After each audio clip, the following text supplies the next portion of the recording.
Minister, we have heard from President Bolsonaro already that he remains neutral when it comes to the Ukraine crisis, but we know that this is having global economic ramifications, especially when it comes to inflationary pressures. How does this affect your job? Well, certainly inflationary pressures from food, from energy. Ukraine is about grains, and Russia is about fertilizers as far as Brazil is concerned. But we are concerned with the world inflation. So it's a much more wide impact in the world economy because we are just beginning to recover from the pandemic. So it's not good for the world at all. And Brazil, at the Security Council of the United Nations, voted twice already, and we will vote again, condemning the invasion of Ukraine. Having said that, we wish in a peaceful way this thing is solved as fast as possible, because the world is already in synchronized deceleration. Inflation is going up all over the world, and I think this could only aggravate the future of the world economy.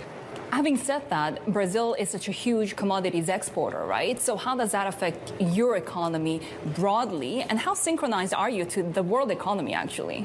Well, this is a very important angle, which is most people think of Brazil, well, we are raising rates to attract some money, or maybe if there is a crisis and the price of commodities go up, it's good for Brazil. No.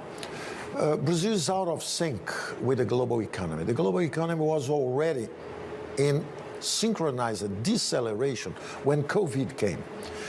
And Brazil is in the other direction. The most important thing that is happening in Brazil is the transition from a state-driven economy to a market-driven economy. We had now, at the moment, 828 billion reais is about $160 billion. And by the end of the year, we will have $200 billion of investment commitments. These are signed contracts. This is not PowerPoints or plans. Signed contracts of private investments in natural gas, oil, cabotage, electric sector, concession of roads, seaports. So Brazil has two Marshall Plans. In the next 10 years, a Marshall Plan to rebuild Europe was about $100 billion. We have two Marshall Plans to rebuild the Brazilian economy. So we are very confident that Brazil is out of sync with the global economy. Will all of that spending, not to mention the spending already promised by the administration when it comes to the credit program, social spending as well, not only exacerbate inflation as well? Well, that's a different track. This is real investment by the private sector for the next 10 years. A different thing is the fiscal and monetary impulse given during the pandemic. We assisted 68 million Brazilians, vulnerable, the most vulnerable citizens. We preserved 1 million jobs, 11 million jobs in the market, in the private market, in the labor market. And we created 12 million jobs since the bottom of the recession in 2020, mid-2020, until now. So, and Brazil is probably the only country, the other one that did it, it's Singapore. It's easier because it's just a big city. But Brazil is probably the only country that pulled out the monetary and fiscal incentives during the pandemic. So inflation in Brazil could be even lower than the US in this year. Let's see what happens. Okay. I think Brazil will again surprise on the upside.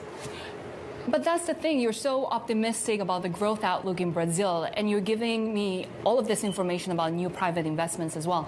Why does Brazil need another credit program now?